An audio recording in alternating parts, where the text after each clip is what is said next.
Welcome to the show.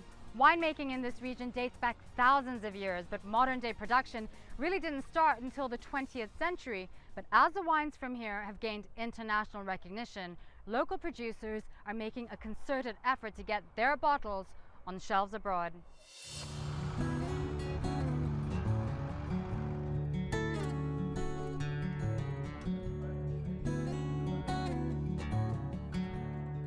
The fruits of modern winemaking in Lebanon are rooted here.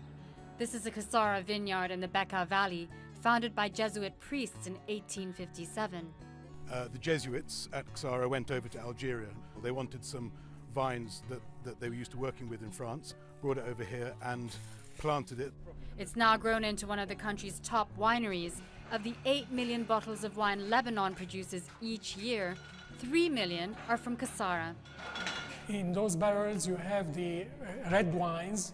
The Chateau wines are matured for 12 months in the barrels. So each of these are in for 12 months at least? 12 months, exactly. We export between 40 and 45% of the whole production, and we have 65% of our export to Europe. Then we have to some Arab worlds. We are exporting little to China, but now we are trying to go to Brazil as well, where there is a huge Lebanese community there. It hasn't been easy. Tourists from Syria were among its best customers. That's changed since the war began. We used to have 70,000 visitors per year. Unfortunately, now the tourism in Syria is not anymore active, and it affected us because we used to export 300,000 bottles to Syria per year. Now we are exporting around 50,000 only. So Kasara is looking into new markets, along with Lebanon's other winemakers rallying to promote Lebanese wines collectively. When we go to international fairs, we go under Lebanese pavilion. Before, every participant used to go and to have its own booth. So it's very easy for the visitors to come and to visit all the wineries gathered in the same place. Gostine says the idea is to sell the story of Lebanon, not just its wines, its history, its distinct location. Like these ancient cellars discovered below Kasara's lands in 1898. There are 1 million bottles of wine stored in these cellars that date back to the Roman era. Walls of wine steeped in history, and Kasara sees this heritage as a key selling point for its wines abroad. That's essential in an incredibly competitive market. We produce a very microscopic amount. I mean, if I tell you we produce 8 million bottles of wine a year, which may sound a lot, but if we compare that to Turkey, which produces 70 million, Cypriots around 35 to 40 million, Israelis produce about 50 million. So even on a regional scale, we're tiny. Global scale, we're a dot. I mean, Italy, the biggest producer in the world, probably produces on average around 4 billion bottles a year. To overcome it, Karam says Lebanon needs to capitalize on its exclusivity. They should play on the scarcity. The message they should be sending consumers is we only make 8 million bottles a year. These bottles are by and large of very high quality, and come and get them while you can.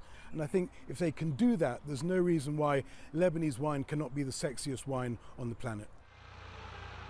To that end, it's not just the large-scale wineries, but also the smaller family businesses capping every bottle with a personal touch. The message behind this winery is to produce qualitative wines, products from this land, made by people working in this land. Fawzi Issa's family, along with the Al-Khouris, bought the winery in 2007. Before them, it had been run by 3 generations of the Brun family who came from France. Today, it produces 250,000 bottles of wine each year. This is how we age the arak. But the specialty here is arak, a Lebanese spirit made from aniseed. We're leader now in the local market for the arak brand, and 20% is in around 15 to 17 countries, a bit everywhere, where the Lebanese people are. We follow the ethnic market. With the arak market well tapped, Issa says he wants to expand the company's wine business to achieve his ultimate dream. The target is more as a global target, to show Lebanon everywhere, to have the Lebanese wine in the list of every and each restaurant in the whole world. But Issa says Lebanon still has to overcome negative images abroad. Gostin couldn't agree more. The message that we want to forward to the world is as well that Lebanon is not an exporter of terrorism. Lebanon is an exporter of culture and of good wines. From crushing grapes to brewing beer, there aren't many local Lebanese lagers, but one man has turned his homebrew hobby into the latest craft beer brand.